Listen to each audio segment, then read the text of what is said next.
Here comes the first time I have done a Worst of the Year video. I did a video yesterday about overlooked gems of 2025, and my best films of the year video is releasing on December 31st. So I had a day to kill and I decided to say screw it. I might as well join the cool kids club and do the worst of list. None of these are in particular order, well, except for maybe one or two of them.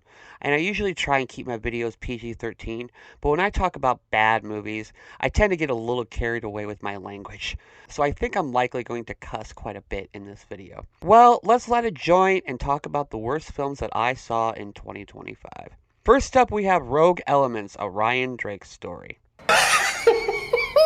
Yes, I know this movie was released last year, but I reviewed it this year, and I really want to give it one more kick in the butts before I flush it down the toilet for good. You know, for a guy who said that 2025 was one of the worst years for films, he sure didn't add anything to it to make it better. We have a bland group of people doing a bunch of bland and boring bullshit, with fight scenes that are poorly edited, badly lit, and the writing is some of the most mid 2000s bullshit I have seen in a good while. This movie makes me think that the generic action films that star Dave Bautista are like the Green Mile compared to this schlock. I'm sure people are going to think that I'm just attacking the writer of this movie, but no.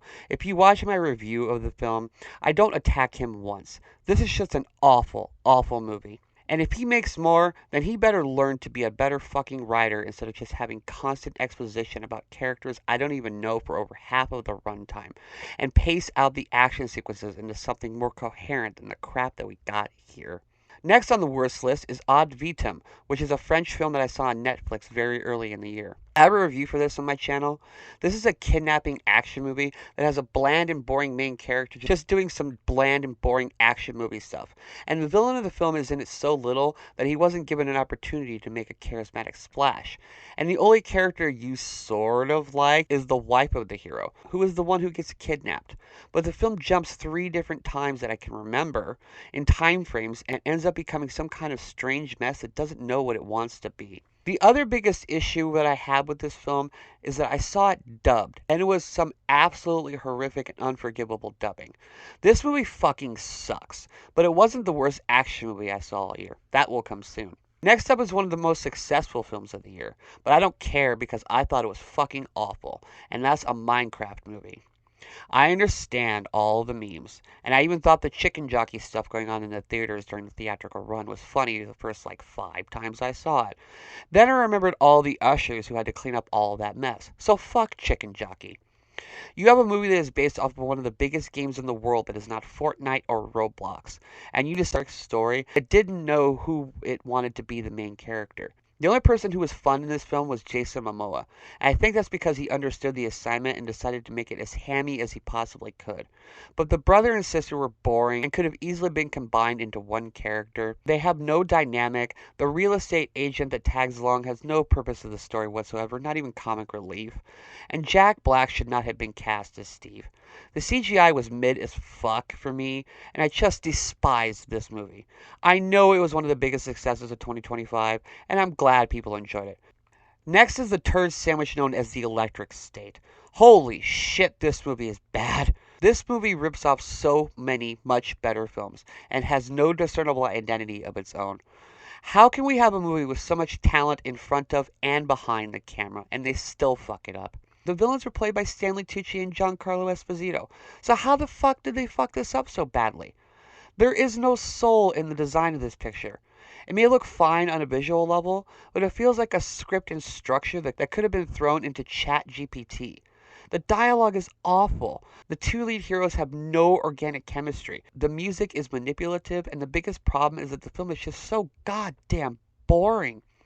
The special effects control the pacing of the story in this stupid ass movie, and not the other way around like it should be. Fuck this movie. Next up is The Amateur. Here's another example of a ton of talent wasting themselves on a soulless movie. This film stars Rami Malek and Lawrence Fishburne, 2 amazing actors, and is even directed by James Howes, who directed One Life just a couple of years ago, which had one of the best performances ever by Anthony Hopkins. What the hell happened here? The movie is an adaptation from a book that I have read, and is also a quasi remake of an 80s film of the same name. And that movie, while not great, is better than this one is. The scene where Malik blows up the swimming pool is okay, but that was shown in the initial trailers, and the rest of the movie is shot in a gray color palette that made it all so boring looking. Some of the characters from the original source material are also in this film, but only because they were required to be to stay true to it, and they serve no purpose to the story this version is trying to tell. There is at least three dangling threads that are just left hanging there, and the ending is so fake with its emotion, I wanted to throw my drink at the theater screen when I saw it. All I can say is that I hope all the talent involved with this film do something better than this crap next time out. Next up is the remake of I Know What You Did Last Summer. I am such a huge fan of the first two films, and I also think Madeline Klein is one of the most beautiful women in movies today. But fuck me, this film just took a gigantic meteor-sized dump on the original and wiped its feet with the original characters. The only, and I mean only, good thing about this movie is the brief sequence of Sarah Michelle Gellar. The fact that they made Freddie Prinze the killer felt like a slap in the face to any fan of the original two films.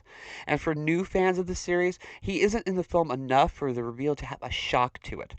Oh yeah, sorry, I just spoiled the shit out of the movie, but if you haven't seen it, I'm telling you not to. The kills were okay for what they were, because I can find redeemable attributes in almost any slasher movie because they're my favorite genre.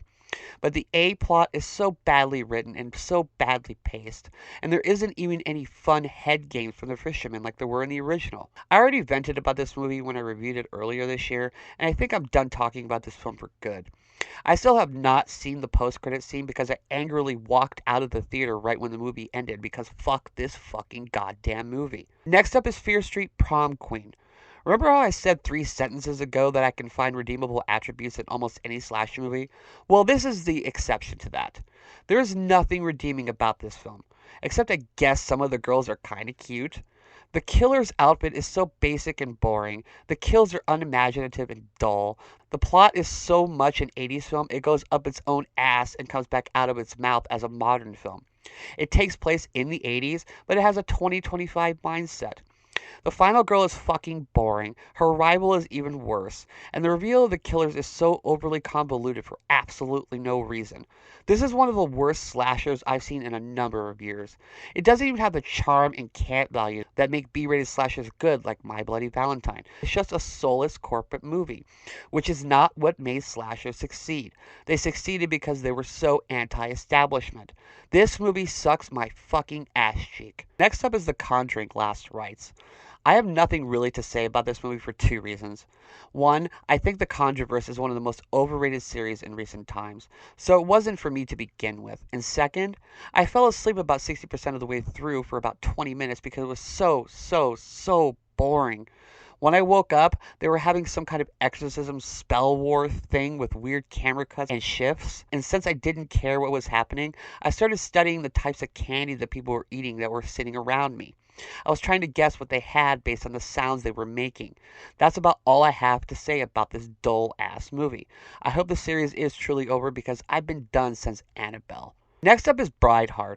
Oh boy, this movie is fucking bad.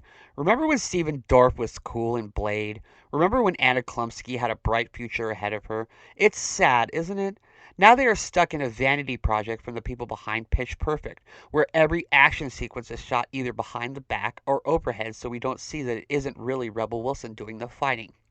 They even have one of the characters become clairvoyant for like 5 seconds just so they can get back to the plot. And the last act has some of the worst green screen chase scenes I've seen since I started watching those B-50s and 60s movies when I was a child. There's even a sequence where a guy is blown away by a rocket, and the shooting was so poorly done, I could see the wire that carried the actor. Fuck, this movie sucks so hard. If you want to hear me fully rip it to shreds, check out my review for it on my channel. And now the worst film of the year for me. The one that made me regret being a cinephile. The one that I had to watch on a tablet so no one else would know I was watching it. And that is Carjackers. This is Fast and Furious in Europe, but done with terrible acting, a villain who is a badass only because we are told he is a badass, and a group of thieves who are supposed to be anti-heroes deciding that they need to rob someone, even though they are being watched by the law literally like 50 feet away from them because someone they have never met was attacked by a piece of garbage human being. Or rather, they needed to do it or the movie would have been over after about 40 minutes. The main woman in the group we follow falls in love with a guy after having what I assume is the best sex that has ever occurred in the history of humankind because she offers to take him with her when she runs. But the problem is that they've known each other for like 2 days and he has a young child. So why the hell would he just up and leave and be on the run from the law to be with this woman? Then, just to make matters even more stupid, the villain suddenly becomes this Terminator-like killer who kills everyone in the group. And the final scene is the only good thing about the film because of how it is resolved. This movie is complete dog shit. It is badly paced, poorly edited, has acting that is wooden to say the least. And the funny thing is I don't know if anyone actually ever watched this movie. But boy, oh boy, I sure fucking did. And I hope no one else ever does because Carjackers is an abomination of a film. I did a 15-minute review of it, so if you want to see me fully rip it apart, I'll stop mentioning it here and just watch the video. But this movie is so bad that it reset my bar as a film critic to give me a fresh perspective on movies that are actually bad versus ones that are only sort of bad that are just better known. Carjackers belongs in a temple of non-existence. Fuck. What about that movie, Tim? You know, that movie. What movie? I named the worst films I saw this year. There were some mid ones, but I think I covered all the really bad ones. No, you forgot one. Where? Here. Huh? Fuck no, I love War of the Worlds.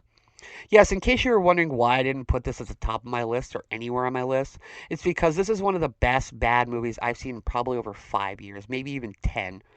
This movie has been ripped apart by everyone, including myself in my review of it.